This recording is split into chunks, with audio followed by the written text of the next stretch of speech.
Selamat berjumpa teman-teman mahasiswa dalam kuliah pengantar liturgi. Kita akan melanjutkan apa yang sudah dimulai oleh Romo Subali berkaitan dengan bidang-bidang liturgi, ya, bidang-bidang liturgi. Romo Subali sudah memulai bidang-bidang liturgi ini dengan menjelaskan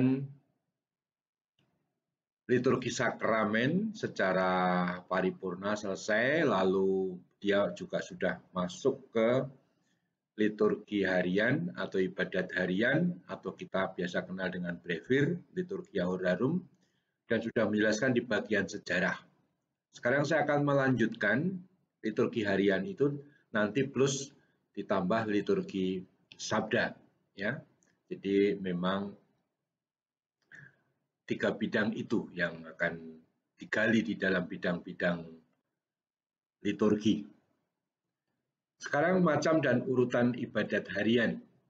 Kita bisa membuka pada buku biru halaman 212 sampai 213. Dengan pembaruan Konsili Vatikan kedua, liturgi harian menjadi seperti ini. Bisa dibuka biasanya dengan pembukaan ibadat harian atau invitatorium. Lalu ada ibadat bacaan, itu istilah sekarang, dulu istilahnya matutinum. Matutinum itu adalah doa malam para rahib yang biasanya membaca sekian mazmur dan juga bacaan-bacaan. Sekarang ini mazmur dikurangi, bacaan ditambah, dan bisa didoakan cukup fleksibel, tidak harus malam, tapi bisa pagi atau mungkin waktu-waktu yang lain. Lalu ibadat pagi. Nah, ibadat pagi dan ibadat sore seperti sudah saya jelaskan juga dalam forum Zoom meeting. Dua ibadat ini, ibadat pagi, ibadat sore, merupakan istilahnya dalam dokumen itu poros rangkap ibadat harian. Itu adalah dua ibadat utama kita. Lalu ada ibadat siang. Ibadat siang itu ada 3 macam. Biasanya didoakan oleh kelompok rahib atau rubiah, ya. Kalau di sini ya di Rowoseneng atau di Kedono, ya. Itu ibadat siang bisa 3 macam, yaitu sexta, tertia dulu ya, tertia, sexta itu tengah hari, lalu nona, ya, sekitar jam 3 sore. Lalu ibadat sore, seperti tadi sudah saya sebut ya, vesper, itu untuk ibadat sore, ibadat pagi tadi namanya bahasa Latin laudes. Kemudian biasanya ada ibadat penutup atau completorium. Biasa didoakan di biara-biara, tapi juga para frater juga biasa mendoakan. Saya ingin menarik perhatian pada beberapa hal praktis, cara menyanyikan antifon. Kalau tidak punya antifon yang khusus dinyanyikan kayak Rowoseneng ataupun Kedono, itu antifon dinyanyikan dengan cara satu nada, didaraskan dengan satu nada yang sama. Baru mazmurnya atau kidungnya itu yang ada polanya, ya, ada polanya. Karena ini liturgi resmi, namanya saja dalam bahasa Latin liturgia horarum, ibadat harian, maka bacaannya juga bersifat resmi, membacakan sabda Allah. Maka diakhiri dengan demikianlah sabda Tuhan. Ya, kalau kalian tugas membaca di depan, diakhiri sependek apapun disampaikan dengan kata-kata diakhiri demikian sabda Tuhan. Kemudian doa penutup. Kalau ada diakon atau imam, maka imam atau diakon itu yang bertugas mengucapkan doa penutup. Kalau tidak ada ya pemimpin siapa saja. Kalau di biara suster ya para suster atau suster pemimpin, doakan sendiri oleh pemimpin doa, ya. Itu kalau ada imam atau diakon itu bisa imam atau diakon bahkan dengan berkat pula. Nah, sekarang kita sampai ke paham teologinya. Makna dan teologi liturgi harian. Yang pertama, liturgi harian itu sebagai liturgi Kristiani. Maksudnya apa? Karena ibadat harian atau liturgi harian itu termasuk liturgi Kristiani resmi, maka semua makna teologis yang pernah kita pelajari dalam buku biru itu ada 6 dimensi ya, 6 dasar, 6 dimensi, itu masuk semua. Bagaimana ibadat harian juga adalah perayaan liturgi Trinitaris, Triniter atau Trinitaris.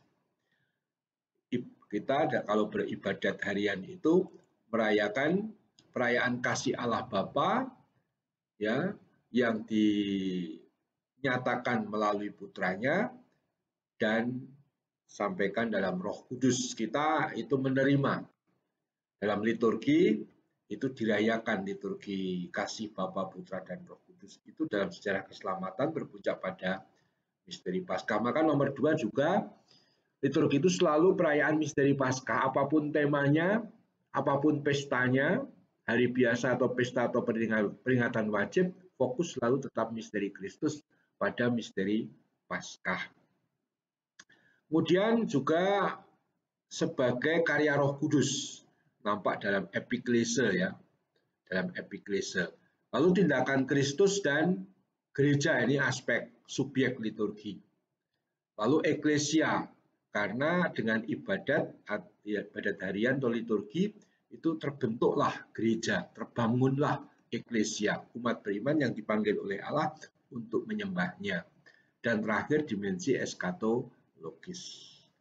Dalam doa-doa ibadat harian juga aspek akhir zaman, kita menantikan kemuliaan yang akan datang, itu semua muncul. Itu aspek eskatologis.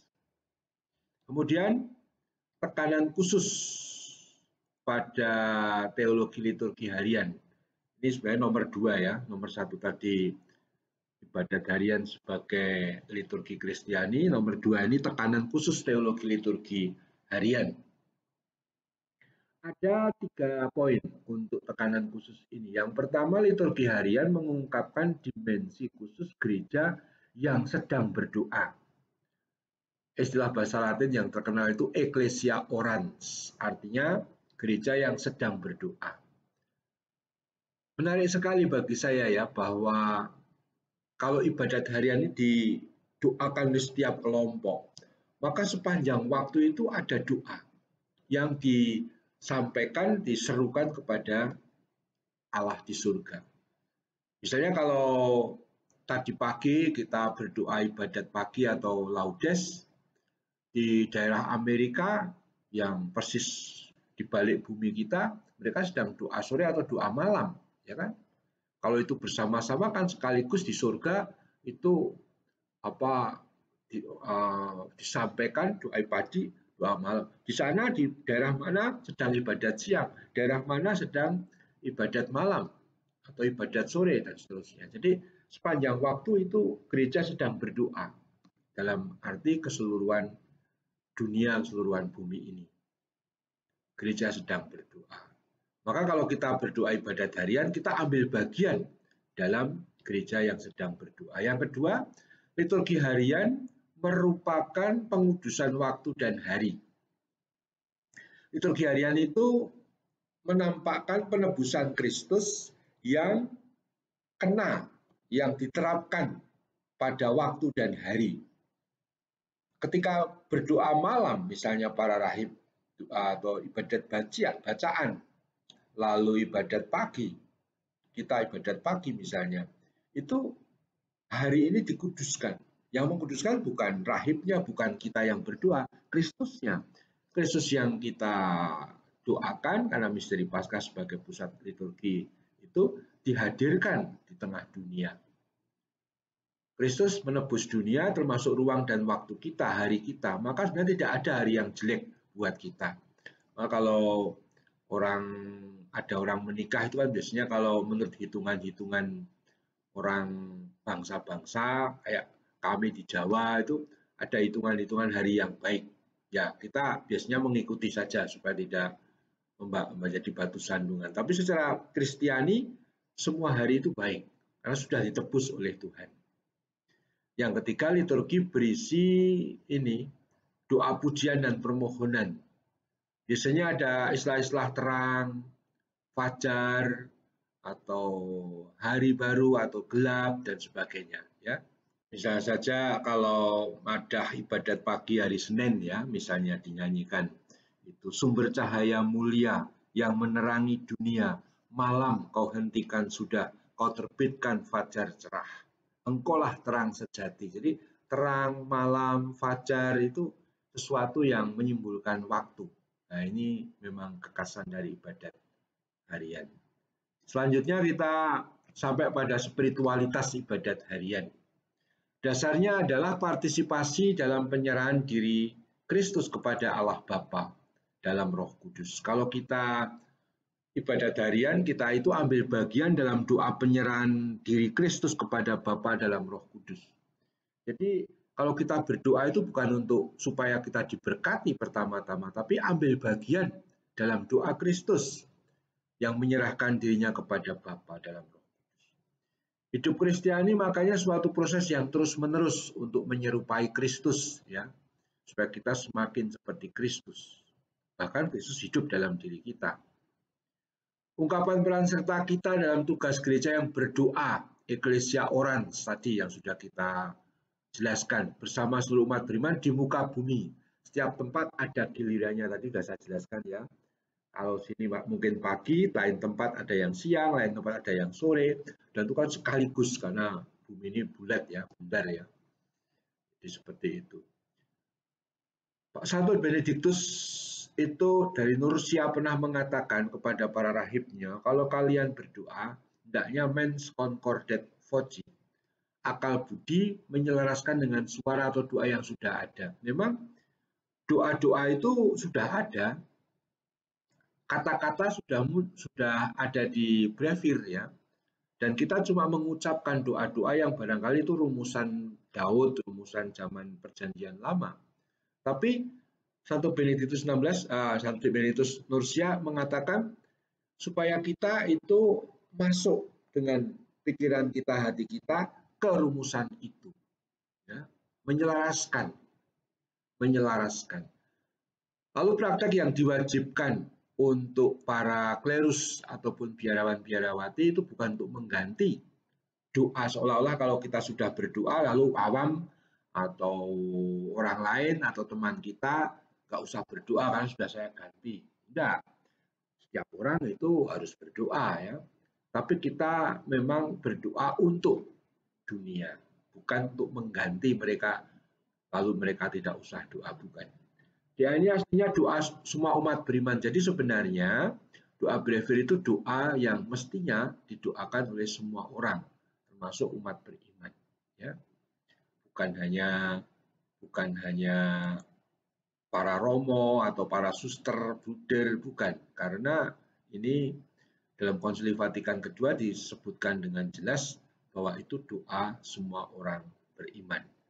Hal itu dikatakan misalnya dalam konstitusi liturgi Sacrosanctum Concilium artikel 99, ibadat harian merupakan suara gereja atau suara segenap tubuh mistik yang memuji Allah secara resmi. Lalu secara eksplisit disebut dalam artikel 100 ya, dianjurkan para awam pun mendaras ibadat harian, entah bersama imam, entah mereka sendiri, atau bahkan perorangan. Jadi memang jelas Konsili Vatikan kedua meminta semua umat beriman juga biasa mendoakan ibadat harian. Saya kira selesai bahan untuk ibadat harian, kita masuk ke perayaan Sabda, ya, perayaan Sabda. Jadi ada 3 bidang, sudah dijelaskan Romo Subali, liturgi eksakramen, lalu liturgi harian, yang sudah saya lanjutkan ini tadi, yang terakhir ini liturgi Sabda atau perayaan Sabda. Ya, peristilahan dan macamnya. Kita mengenal beberapa istilah, ada perayaan Sabda. Perayaan Sabda ini mencakup liturgi Sabda dan ibadat Sabda. Kata perayaan Sabda itu lebih luas. Liturgi Sabda itu di mana? Itu dalam perayaan Ekaristi. Perayaan Ekaristi itu kan terbagi atas ritus pembuka, liturgi sabda, liturgi ekaristi, lalu ritus penutup.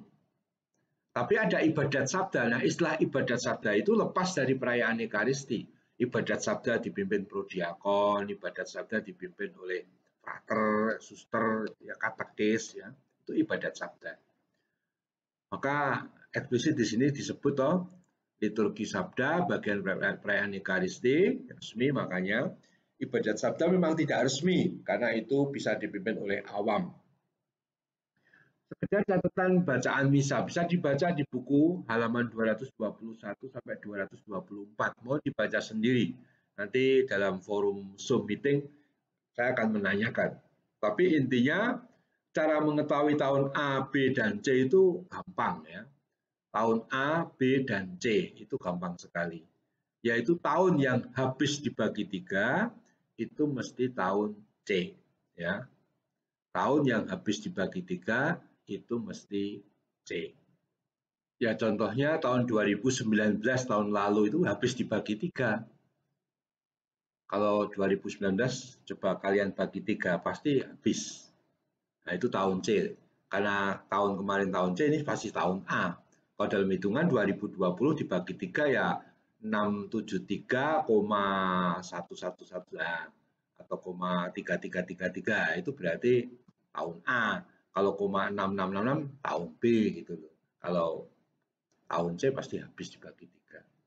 Untuk tahun bacaan pertama, untuk bacaan harian, misa harian itu kan ada tahun A, ada tahun 1 dan tahun 2. Gampang untuk memilihnya. Pokoknya sesuai dengan tahun takwim. Kalau tahun takwim itu misalnya 2020 ini kan genap, berarti pakai bacaan kedua. Kalau 2021 toh gasal atau ganjil toh, maka tahun pertama. Tidak sulit ya. Yang lain tolong dibaca sendiri dalam buku. Kitab suci dalam gereja. Abad pertengahan hingga awal abad 20, kitab suci itu kurang mendapat perhatian. Pada waktu yang penting khotbah moral, tapi sering nggak ada hubungannya dengan kitab suci. Dengan Konsili Vatikan kedua berkat gerakan dialog ekumenis dengan teman-teman Protestan, kitab suci mendapat penghargaan kembali dalam gereja Katolik. Lalu Konsili Vatikan kedua memerintahkan agar semua perayaan liturgi dan ibadat selalu memusatkan juga pada kitab suci. Bacaan-bacaan harus dari kitab suci ya. Jadi nggak boleh kalau misa itu bacaan pertama atau kedua diambil dari konstitusi. Lalu apalagi diakhiri dengan demikianlah sabda Tuhan gitu. Konstitusi kok sabda Tuhan ya. Maka harus kitab suci. De Verbum artikel 21 menyebut kitab suci dan tradisi suci itu norma iman gereja. Sedangkan dalam konstitusi liturgi artikel 35 kitab suci menjadi sumber pewartaan gereja. Ya, ini penting supaya bacaan itu harus dari kitab suci.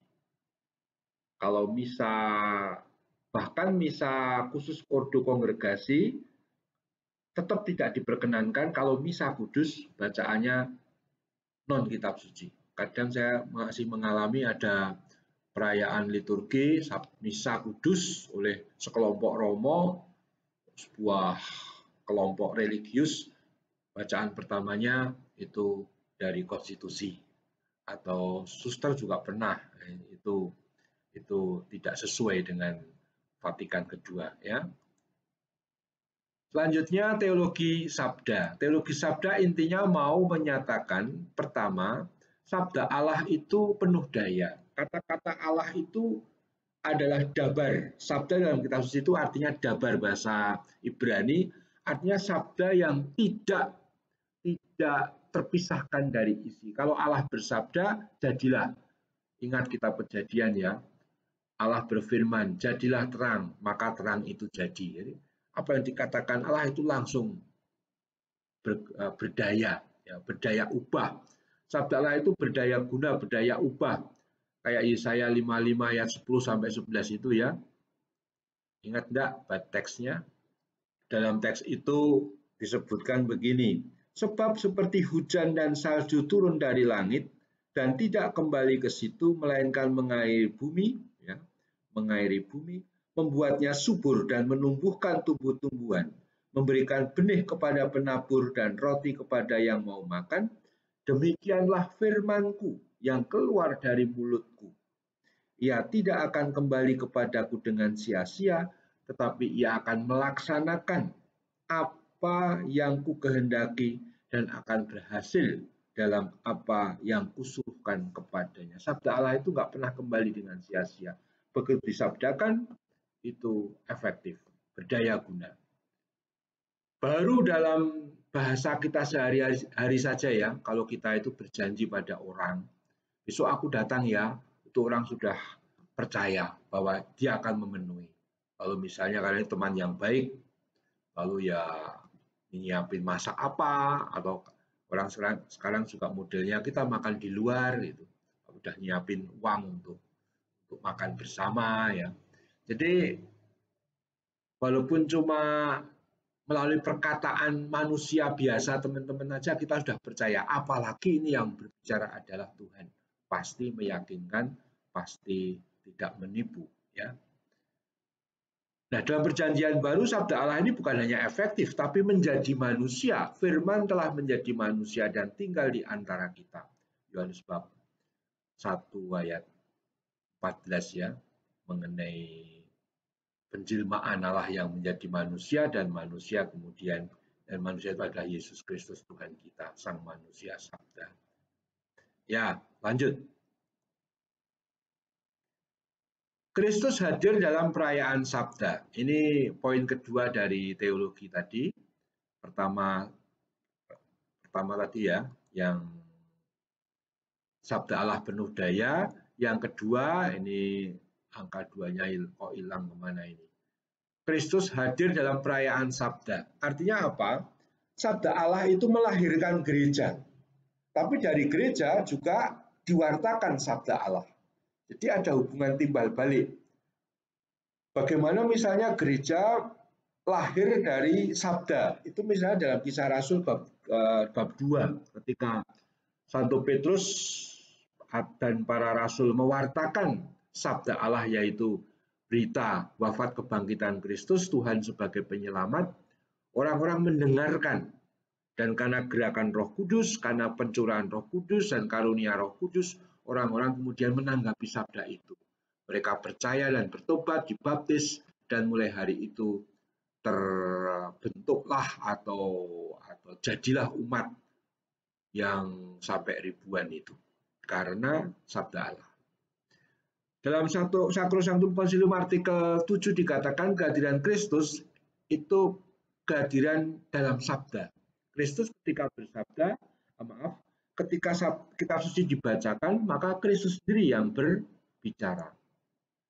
Maksudnya begitu. Pewartaan sabda juga bersifat sakramental, artinya menghadirkan Allah sendiri.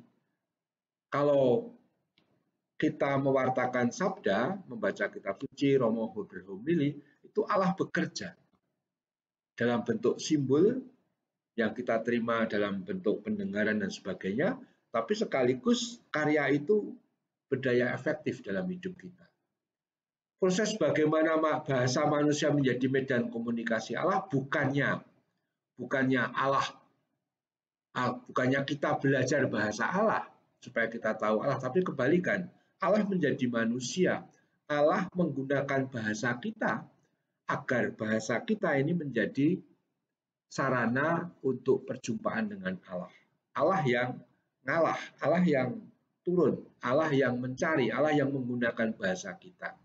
Bukan kita mempelajari bahasa Allah. Ya. Allah berbicara dengan kita dengan bahasa kita, dengan pengalaman-pengalaman sehari-hari kita. Tidak pakai pengalaman istimewa atau khusus, nggak ada itu. Selalu pengalaman yang dapat dialami secara indrawi. Baik. Ini slide terakhir berkaitan dengan pertanyaan apakah komuni boleh diadakan di luar misa. Dari sisi, nanti kita akan melihat ya, dari sisi pengalaman pastoral sendiri, ibadat sabda di luar misa itu sering terjadi.